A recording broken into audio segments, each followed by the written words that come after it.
There is a great weight pushed upon us, a great weight by a force difficult to contain in a single source.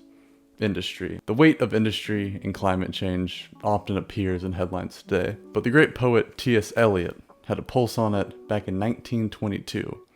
Eliot's poem, The Wasteland, opens on a modern landscape haunted by spiritual desolation. In one scene, Eliot merges London's morning commuters with Dante's Inferno. Quote, "Unreal city, under the brown fog of a winter dawn, a crowd flowed over London Bridge, so many, I had not thought death had undone so many." Here, pulling from an allusion to the Longfellow translation of Inferno, the urban masses become like Dante's damned souls, suggesting the modern industrial city is a kind of hell on earth. Eliot's allusion to Dante and the unreal city full of ghosts frame a key question. Is the march of industrialization and the social and environmental turmoil that comes with it a form of spiritual warfare? In other words, do the forces of mechanization and capital represent not just economic change, but an assault on spiritual values and the sacred order of creation? This video explores that idea through the Bible and popular films, asking whether industry's rise has provoked a battle in a realm that we can't fully comprehend. We will then ask, what can we do about it according to these stories and scripture? Let's explore that. Welcome to Analysis with Alex, your online media studies and literature classroom. Here, we reclaim the goodness, truth, and beauty that the stories we share can bring. If you're tired of the schlock and manufactured nihilism being put out into our stories, welcome, and consider subscribing to join the community that we're trying to build here. There are potential spoilers for the following movies listed on the screen here, so if you want, save this video, go watch what you need to, and then come back later. With that, let's explore how industrialization and spiritual warfare work, or more so, clash together. Historically, industrialization is described as the transition from agrarian, handcrafted economies to one based on machine manufacturing and industrial dominance. In the 18th through 19th centuries, societies such as the UK and US changed dramatically. Machine-powered factories, steam power, and mass production revolutionized not only economies, but social life as well. Human populations transferred from rural farms to urban centers. The countryside erupted with mills, railroads, and smokestacks. In economic terms, industrialization released unparalleled growth and technological advancement. However, from a spiritual viewpoint, the process created new conflicts as well. Human beings started viewing nature as less sacred, more as raw material. Machines and profit rose above higher values of stewardship, community, and worship. I believe that we can analyze industrialization through the eyes of spiritual conflict, basically mammon versus the divine, which we'll elaborate on the meaning of that further on in the video. This is a bit of an understatement, but the Bible provides a rich backdrop for understanding humanity's relationship to creation and in turn, industry. In Genesis, God's original intention is pointed to be a divine stewardship. Quote, God took the man and set him down in the Garden of Eden to work the ground and keep it in order. Humanity's first role is stewardship, which is caring for the garden of God's creation, tending it with respect. This harmonious mandate, sometimes referred to as the cultural mandate, stands in stark contrast to what happens when humans exploit the earth for selfish ends. For example, through the prophet Jeremiah, God condemns the people of Israel for defiling the land. Quote, I brought you to a garden land where you could eat lush fruit, but you barged in and polluted my land, trashed and defiled my dear land. End quote. The garden land, given as a gift, was turned into a wasteland by greed and idolatry. Though the evils present in Israel at the time are spiritual in nature, this biblical language mirrors what we recognize as environmental pollution, suggesting that to pollute and pillage the earth is a spiritual offense, a breach of our covenant with Yahweh to keep it in order. The Bible often contrasts the city versus garden/wilderness to illustrate spiritual truth. After Eden, the next big human project is the city, which is originally noted to be founded by Cain, and then the Tower of Babel. One way to view this mysterious structure is as the first mega project of urban industrial ambition. Quote, "Come, let us build ourselves a city and a tower that reaches heaven." End quote. The people say this in Genesis 11, seeking to glorify their own power. But God confounds their language and scatters them, thwarting this arrogant push. Babel itself, which becomes Babylon, becomes a symbol of human empire building in defiance of God. Throughout scripture, Babylon represents the pinnacle of decadent, exploitive civilization and is doomed to fall. In the book of Revelation, Babylon the Great is depicted as a corrupt city responsible for oppressing nations, a city whose sin heaps up to heaven until God judges her. By contrast, scripture portrays the wilderness or garden as a place of encounter with God. Think of Moses on Sinai or Jesus praying in lonely places. The final vision in Revelation is telling too. God doesn't merely endorse a human-built city, he creates a new city, the New Jerusalem, that descends from heaven, uniting the perfection of a garden, tree of life and flowing rivers, with a holy city where righteousness dwells. This implies that the problem is not cities or technology per se. God's always redeeming those, but whom do they serve? Are they built for the glory of human pride, like Babel, or for the glory of God? The stakes of this conflict are made explicit in Revelation 11:18. Quote, "It is time to destroy the destroyers of earth." End quote. God's wrath falls on those who destroy the earth, indicating that exploiting and ruining creation is a sin that will be reckoned with. The Apostle Paul in Romans writes that creation itself, which he calls the created world, including both creatures and creation itself, is groaning from the damage of sin. Quote, "All around us, we observe a pregnant creation.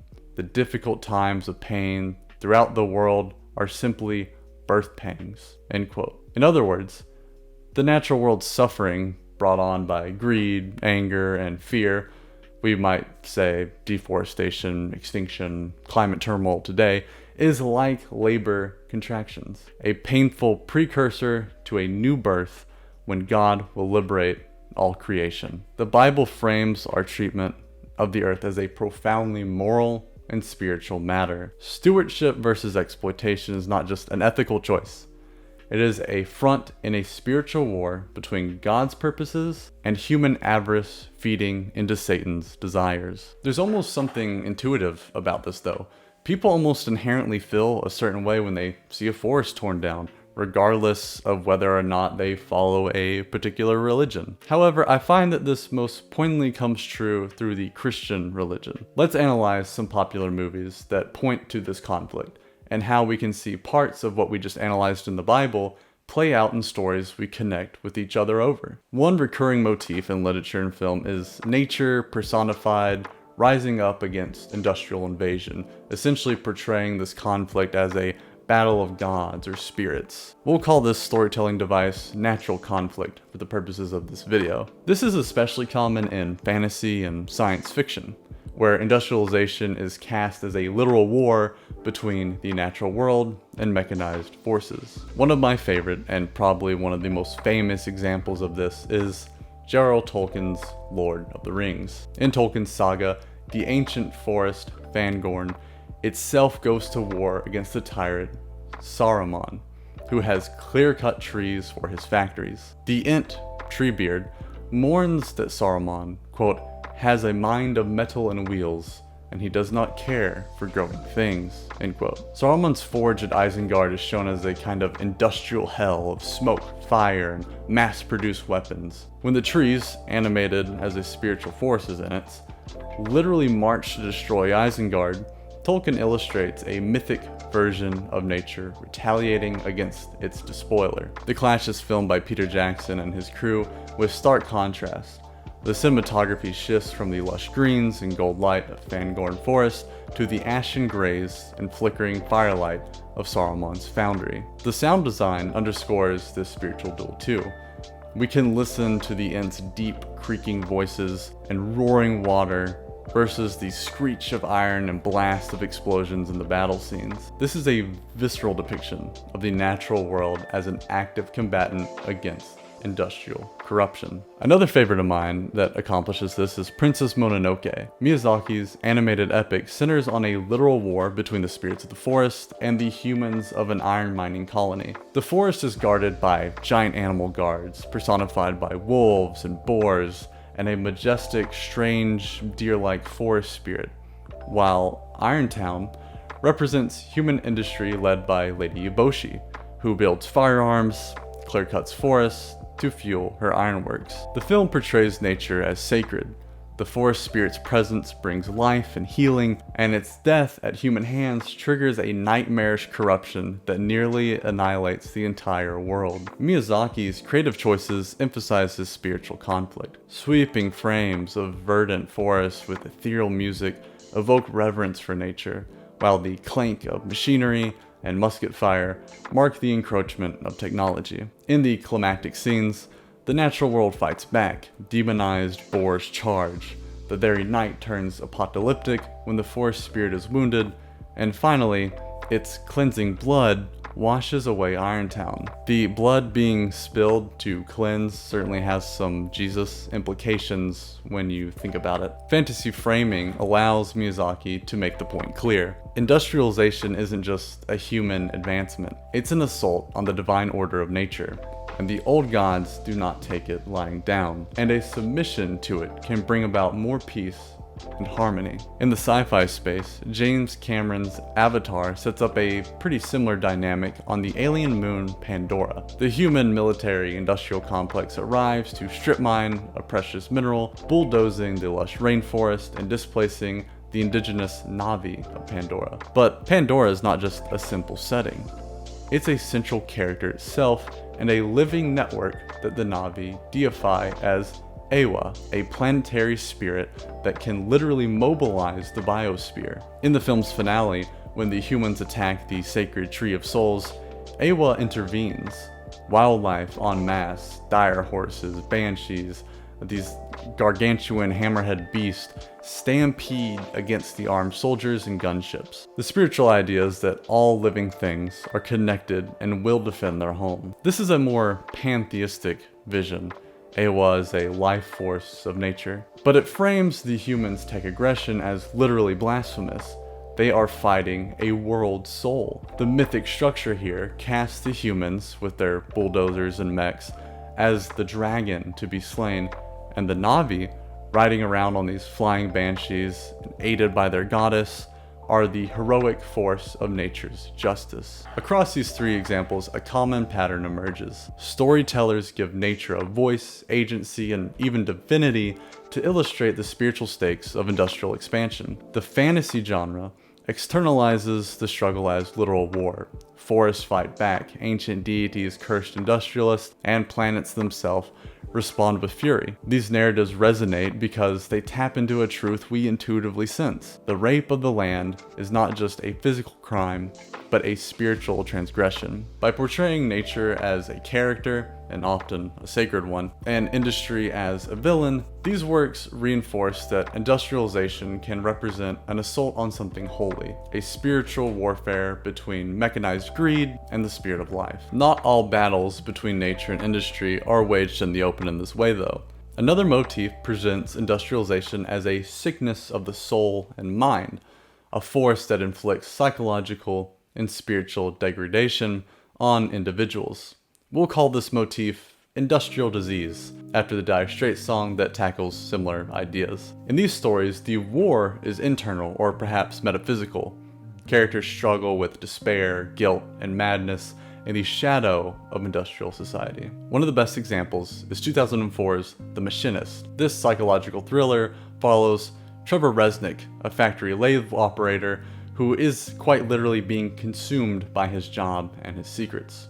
Trevor, played by an incredible physical performance by Christian Bale, hasn't slept in a year, and his emaciated body and haunted eyes mirror the grim industrial environment he inhabits. His insomnia and paranoia are fueled by an unresolved crime that gnaws at his conscience. But it's no accident that he's a machinist by trade. The film links his mental breakdown to the dehumanizing, repetitive grind of factory life. We see Trevor amid whirling machines, bathed in sickly, fluorescent light, losing his grip on reality. His apartment is next to an airport runway, another symbol of mechanized life never letting one rest, and the machinery at work literally maims a coworker when Trevor's fatigued mind slips. Director Brad Anderson uses what we call expressionist lighting and sound, like the factory's metallic screeches, the claustrophobic underpass where Trevor dumps a body in a hallucination, to externalize Trevor's inner torment. By the end, we can see Trevor's condition as an allegory. Industrial society's lack of rest and overload can drive a person to the brink. His salvation only comes through confession and accepting punishment. Notice how this is a spiritual resolution. In this sense, the film portrays the industrial world as a purgatory or damnation of the soul, where guilt and alienation fester like an untreated disease. A fan favorite of this channel, 2017's First Reform, puts this spiritual component of this even more in the forefront. Reverend Ernest Toller is a pastor in a small historic church who undergoes a crisis of faith triggered by ecological despair and the suicide of a young man. After counseling this young environmental activist Michael, overcome with hopelessness, Toller faces the harrowing question: will God forgive us for what we've done to this world? This question echoes through the film like a dark prayer. The disease here is despair.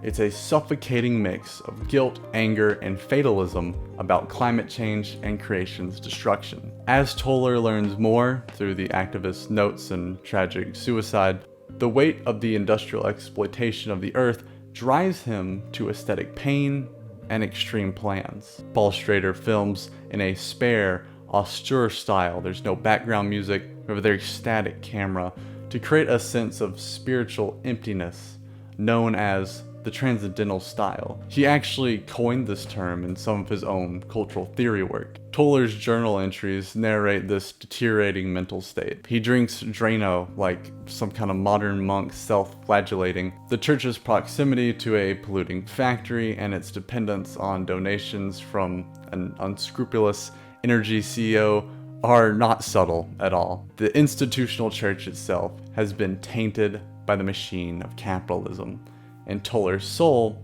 is caught in the crossfire. The climax comes when Toller must decide whether to commit an act of violence in the name of environmental justice. Essentially, he's contemplating eco-terrorism as a form of martyrdom. Schrader presents this as a test of faith, akin to spiritual warfare. Will Toller succumb to despair, a triumph for the forces of death, or find hope in grace? The film's bleak vision suggests that unchecked industrial destruction leads sensitive souls to the brink of nihilism. It elevates the conflict to theological heights. Failing to care for creation becomes a crisis of sin that assaults one's relationship with God. Perhaps another movie that leans into even more biblical portions than First Reformed is the 2007 masterpiece There Will Be Blood. Set at the dawn of the 20th century oil boom, Paul Thomas Anderson's film charts the rise and moral decay of Daniel Plainview, played in a masterclass performance by Daniel Day-Lewis. He's a silver miner turned oil tycoon whose single-minded pursuit of wealth literally and figuratively drains everything around him. Industrialization here takes the form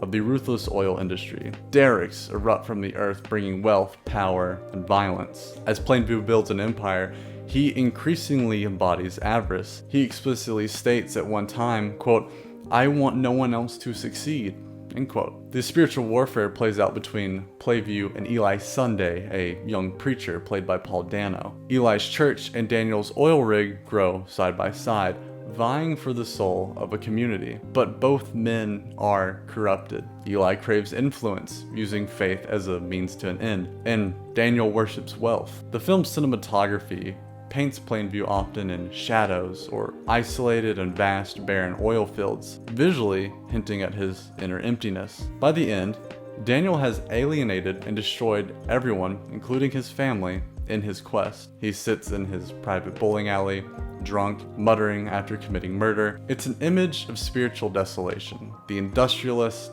as a soul that has literally bled to death morally. There Will Be Blood uses religious imagery throughout. You have Eli's church services, Daniel has this mock baptism in oil, and even the title has a biblical ring to it. All this underscores that greed is demonic.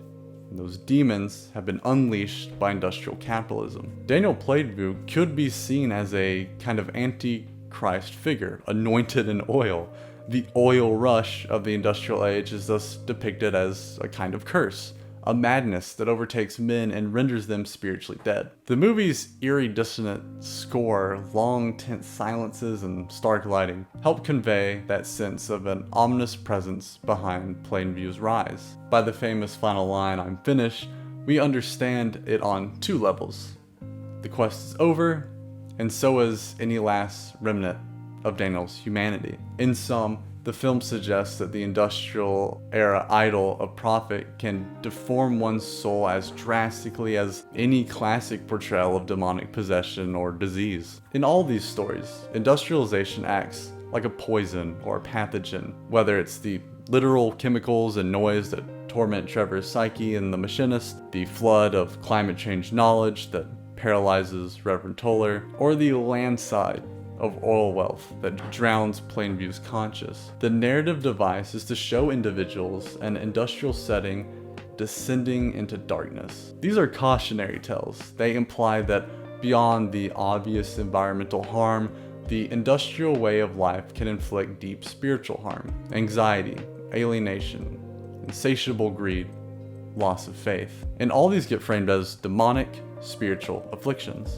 The warfare here is largely internal, but no less destructive. Industrial progress in these films carries a steep human cost that's measured in broken spirits. The final motif I want to explore is the aftermath of unrestrained industrialization. I like to call this idea the scars of industry. These are stories that show society is living among the literal and spiritual ruins of a hyper-industrial world.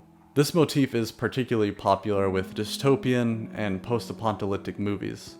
They serve as prophetic warnings. In them, the victory of industry over nature is total and utterly hollow. A popular example is The Hunger Games. Suzanne Collins' dystopian world of Panem is explicitly a post-industrial, post-ecological collapse North America. The capital is a glistening hub of advanced technology and opulence, powered by the subjugation of 12 outlying districts. Each district is ruthlessly exploited for resources. District 12, for example, is forced to mine coal until its seams are exhausted and its people completely impoverished. The natural environment around them has been ravaged. In fact, the very reason the capital can maintain control is that the districts are isolated and surrounded by wastelands or tightly controlled fences. Nature is basically off limits to ordinary people. Katniss Everdeen finds brief freedom when she slips beyond the fence to hunt in the forest, but she is doing so illegally. In Panem, we see the endgame of industrial commodification. Society is completely broken. The majority starve while the elite consume in excess. Even life and death have become a spectacle, which is the games themselves. It's telling that District 13 turns out to be a secret enclave of nuclear technology, again a product of advanced industry, whose existence helped provoke the ruinous war that predated the story. The spiritual atmosphere of this world is one of despair, fear, and nihilism. The capital represents a regime that has literally replaced God with technology and power. President Snow is a cold, godlike figure who uses genetic engineering, mutations, surveillance, and propaganda to sustain his rule. There is no sense of the sacred left, no forest to worship in, no community bonds untouched by oppression. The rebellion that Katniss sparks can be seen as a fight to restore basic human dignity and possible harmony with the land. Notice how much symbolism involves nature. Katniss, the mockingjay, embodies something natural and uncontrollable, like the songbird. The environmental scars of Panem are everywhere. Even if the story foregrounds political tyranny, it quietly reminds the audience that this is what becomes of a world that worships power and neglects care. The very soil of Panem is exhausted and toxic from past wars, reflecting a deep spiritual decay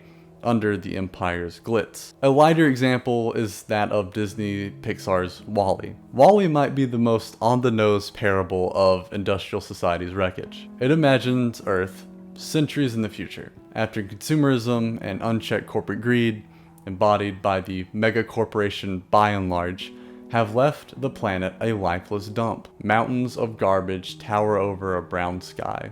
Nothing grows. Humanity has evacuated into giant luxury starliners, where for generations they have lived pampered, technology-dependent lives. The robot WALL-E is a trash compactor dutifully trying to clean up the mess all alone. The spiritual message is twofold. What we do to creation, we do to ourselves. By turning Earth into a landfill, the humans also degrade themselves. On the Starliner Axiom, the human passengers have become obese, complacent, and infantilized, floating on hover chairs, staring at screens, oblivious to each other. The film satirically shows people as mindless consumers whose every need is met by machines. They've even forgotten how to walk. In a sense, the machines rule over the humans. The idol of technology has enslaved its worshippers. It's a pretty bleak vision delivered in a family-friendly way. The soul of humanity has withered from neglect of the earth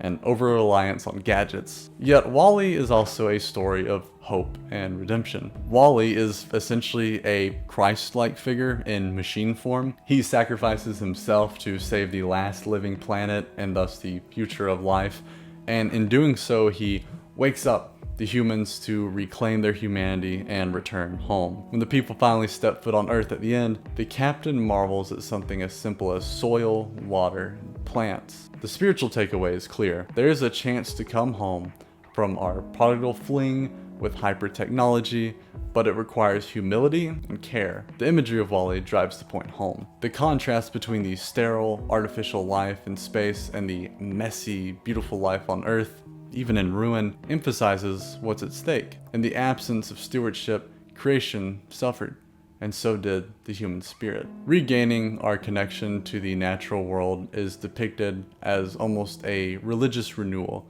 The humans literally follow a plant, a symbol of life, like a guiding star back to salvation. If we want another pretty bleak example of this motif that puts the spiritual implications more in the forefront, we should look at Joon Ho's Snowpiercer. It's a harrowing metaphor. The last survivors of humanity circle the frozen planet aboard a perpetually moving train. This train is a closed ecosystem, rigidly divided by class. The elite live in the front, enjoying saunas and sushi, while the masses in the tail section subsist on protein slop secretly made of cockroaches and a large amount of oppression. The sacred engine at the train's front is revered as the source of all life. The dictator Wilfred is worshipped by some almost as a god, with slogans like "Wilfred knows best," "Wilfred knows all," and quasi-religious rituals honoring the engine take place. This awful future arose because of a man-made climate catastrophe, an attempt to fix global warming that went wrong, freezing the world. So again, we have human technological hubris, literally killing the planet, and the remnants of humanity coping through a false religion of the machine. The train itself is a microcosm of industrial society's brutality. It sustains life artificially, but demands strict order and regulated violence like planned rebellions, armed suppression, and even population control. The natural world outside is dead, or so it is initially believed. The spiritual conflict in Snowpiercer is between those who accept the engine's eternal reign, perpetuating a hellish status quo, versus those who long for a real life off the train. Curtis, the rebel leader,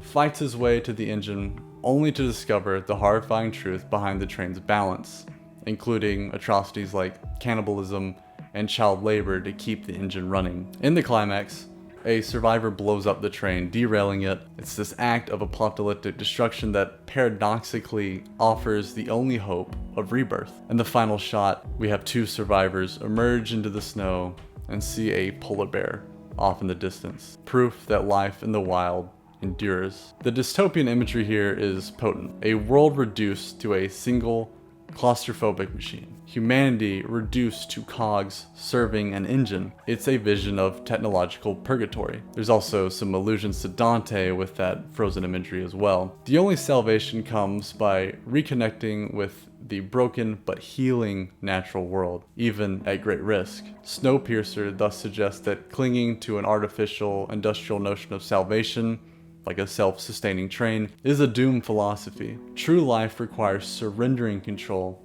and returning to creation. The film's religious overtones, from the engine worship to the promised land outside, cast industrial society as a kind of Tower of Babel speeding on rails, destined to fail. The scar of industry is visible in every starving face in the tail section, every soot-covered child drafted to prop up the engine's gears. The movie asks, what kind of false heaven have we built, and is it actually a hell? And it answers by literally blowing that false heaven apart, forcing humanity back into God's creation to start anew. In these dystopian, post-apocalyptic stories, the consequences of industrial idolatry are laid bare. Whether it's ecological collapse, tyrannical technocracy, or the literal end of the world, the message is that a society that serves the machine or venerates consumption will reap emptiness and self-destruction. These stories function almost like biblical prophets, using hyperbole and disaster to jolt us into recognizing our trajectory. The common thread, though, is that hope is not completely lost, but it lies in returning to what is natural and true. Community, simple living, respect for life, and the reset button of starting over, chastened on a cleaner earth. In other words, even depicting the dark scars left by industrial warfare on the world, these tales usually leave a crack through which light can shine, encouraging repentance and change. Drawing these threads together, we see a consistent narrative. Industrialization is portrayed as a rival spiritual power, one that often stands in opposition to the worship of God or the sanctity of creation. Theologically minded critics have articulated this in real-world terms. Eugene McCarrier, in his book The Enchantments of Mammon, argues that modern capitalism is essentially a religion in disguise. Quote, "Far from displacing religions, capitalism became one, with money as its deity," end quote, as MacArthur writes as the central thesis on the book itself. He notes that capitalism has its own liturgies, priesthoods, and icons. Think of how shopping malls resemble temples, and CEOs and economists act like a kind of high priest. Under this lens, the factories, banks, and corporations of industrial society are not secular at all. They channel devotion, sacrifice, and faith towards mammon, the personification of wealth, rather than God. McCarrier even states, quote, "Under capitalism, money occupies the ontological throne from which God has been evicted," end quote. In essence, the rise of industrial capitalist modernity can be seen as a cosmic usurpation, the enthronement of profit in place of the divine. This is spiritual warfare language. It echoes what Jesus said about God and mammon. No one can serve two masters. The masters to this understanding have become Yahweh versus the market. Throughout our examples, we've seen characters literally and figuratively worshipping the fruits of industrialization. Whether it's the cult of the engine in Snowpiercer, the consumerist bliss in Wall-E, or Daniel Playvood's near demonic obsession with oil and There Will Be Blood. These are depictions of idolatry, giving ultimate devotion to something other than God. And the Bible consistently frames idolatry as spiritual adultery or warfare against the Most High and true God. The first of the 10 Commandments, after all, forbids having other gods. When humanity treats creation as a mere commodity and makes an idol of production and wealth, it essentially breaks that command on a civilizational scale. Writer and farmer Wendell Berry has long critiqued the industrial commodification of life in explicitly spiritual terms. Can't recommend this essay collection enough, World-Ending Fire. He suggests that all of creation is holy, and when we violate it, we do ourselves spiritual harm. Barry writes in his poem, How to Be a Poet, quote, "There are no unsacred places, there are only sacred places and desacreded places." End quote. Industrial capitalism, by that measure, has turned vast regions of the world into desacreded places. Mountaintops removed for coal, rivers poisoned by chemical runoff, communities blighted by air pollution. Barry, a Christian, even extends the idea of communion, the sacramental breaking of bread and drinking of wine in the Lord's Supper, to our daily interactions with nature. He writes in The Gift of Good Land, quote, "To live, we must daily break the body and shed the blood of creation. When we do this knowingly, lovingly, skillfully, reverently, it is a sacrament. When we do it ignorantly, greedily, clumsily, destructively, it is a desecration." End quote. This interpretation casts responsible use of the earth as worship, and irresponsible exploitation as blasphemous. To treat the soil or a creature with care and gratitude is to honor God. To pollute and pillage is to defy him. Barry warns that in such desecration in the art of the commonplace, quote, "we condemn ourselves to spiritual and moral loneliness." End quote. We can apply this to lost figures from our stories. Think of Trevor's alienation or the lonely astronauts in WALL-E. The spiritual warfare here is subtle but severe. It's a battle for how we see the world. Industrial capitalism tends to make us see the world as a machine or a storehouse of assets, a view that Barry says is a pestilence if not checked by culture. The Christian vision, by contrast, is to see the world as creation, a gift infused with God's presence. When those two visions clash, the arena of conflict is our very culture, our habits, our economy, our laws, so on. It's worth noting that the idea of industrialization as spiritual warfare is not about demonizing all technology or economic development. Rather, it's about recognizing that these forces are never neutral. The heart of the conflict is what spirit animates our work and our use of creation. The literary and biblical sources we've discussed overwhelmingly critique the demonic forces behind exploitation, pride, and greed that so often accompany industrial growth. In these texts, industry untethered from reverence becomes a vehicle for Satan and for human sin to assert dominion. On the flip side, there's a recurring call to rediscover enchantment, to reimbue our relationship with the land and labor with sacramental significance. McCarrier suggests looking to older traditions and even romanticism for a more humane, sacramental way of being in the world that capitalism has basically co-opted. Likewise, many of our films end with a note of reclaiming something sacred. The restoration of nature in Avatar and Princess Mononoke, the return to Earth in WALL-E, the possible rebirth after Snowpiercer's train crash, and so on. These endings hint at what Barry and others call for in real life: a repentance, a turning from the false god of endless growth back to a humble stewardship under Yahweh's authority. Modern industrial capitalism is not just an economic system, but a rival religion, complete with its own worldview about what matters in life. It enchants us with promises of prosperity and convenience, but often this enchantment is a cover for disenchantment, stripping the world of mystery, dignity, and divine connection. The warfare is fought in boardrooms and marketing campaigns, in political decisions about pipelines and carbon emissions, and most importantly, in the human heart's constant choice between comfort and conscience. As Barry writes, to work merely with machine makes us see the world as a machine.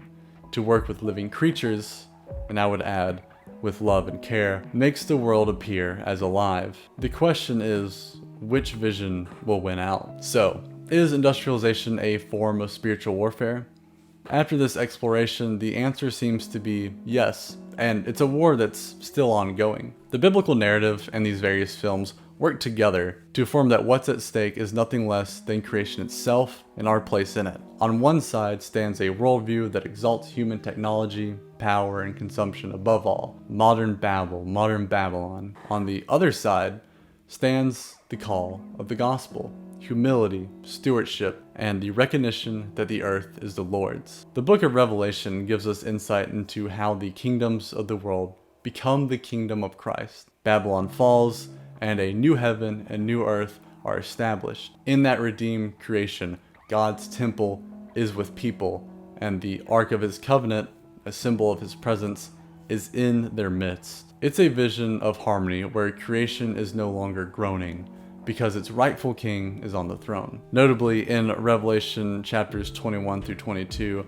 the new city of God contains the tree of life and a river, nature healed and reintegrated into human culture under God's light.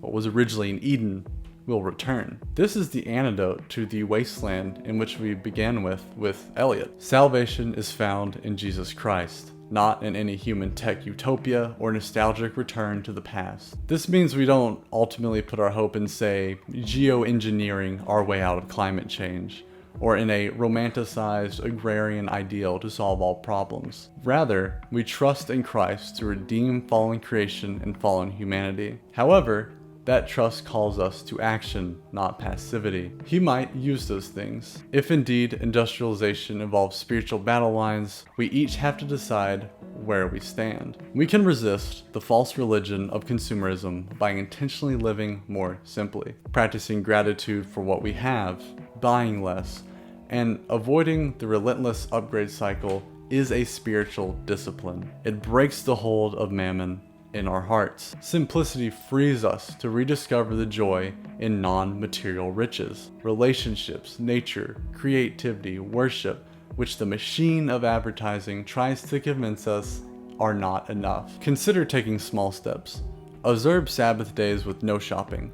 Engage in hobbies that produce rather than consume, such as gardening, crafting, or writing, like this video essay, and even simplifying your digital intake to reduce the noise of commercial culture. We should treat our environment as sacred, not disposable. This can mean advocating for better care of creation at whatever level we have influence, from individually recycling, taking control as much as we can of our own food supply, and planting trees in our yards and our community, to large-scale things like supporting policies that protect forests and reduce pollution. But most importantly, it means a heart change, cultivating reverence. For example, when we eat, we can remember to give thanks to God, really meaning it, for the life given to sustain us. As Wendell Berry says, doing so knowingly and lovingly turns even eating into a sacrament. When we use technology, we can ask whether it honors our God-given task of keeping the garden or whether it is harming the garden. Jesus and Christian theology gives us a strong foundation for this. The earth is the Lord's, and we are trustees. By living that out, we actively engage in spiritual warfare against the forces that would treat the earth merely as an exploitable thing. In practical terms, stewardship might involve our time and labor as well. Think of volunteering with conservation efforts, supporting ethical businesses that prioritize sustainability and natural resources, or even choosing careers that help rather than harm. Each act of care is a small defeat for the idol of destruction. Perhaps most importantly, we must not give into despair. It is easy when confronted with climate change or the juggernaut of global industry to feel like Michael in First Reformed, overwhelmed and hopeless. But Christian spirituality and Jesus offers hope grounded in the resurrection. God has promised to make all things new. Our hope is not in human progress or in avoiding all catastrophe, but in God's power to bring life from death. This hope enables us to engage in care and justice without succumbing to burnout. It keeps us praying for the redemption of those enmeshed in oppressive industries. Hope is a weapon in spiritual warfare.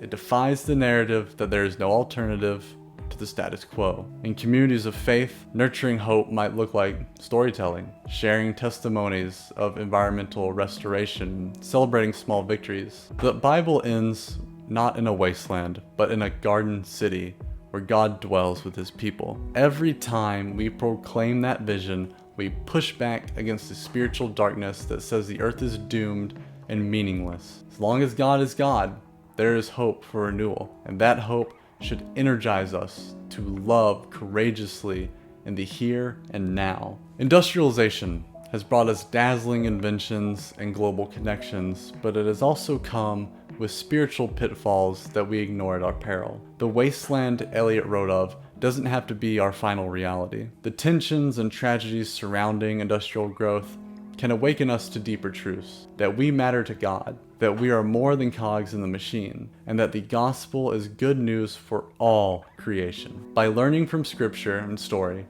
from Babel to Babylon, from Lord of the Rings to Wall-E, we can discern the false gods of our age and turn instead to the living God. The warfare is real, but so is the peace that passes all understanding, which Christ offers. In the end, the machines and empires will crumble, but, quote, the earth shall be filled with the knowledge of the glory of the Lord, as the waters cover the sea, end quote. Our task and privilege is to begin living in that reality now, to beat our swords into plowshares, our factories into gardens, and to care for the world as both servants and friends of our loving Creator. Thank you so much for watching this video.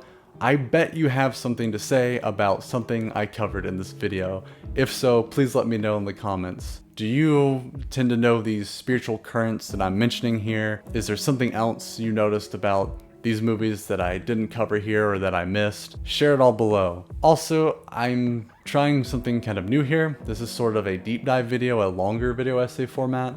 If you prefer something like this, let me know, because it might be the direction that I end up taking the channel in. If you like this video, please give it a like so others that might dig it can find it through their algorithm.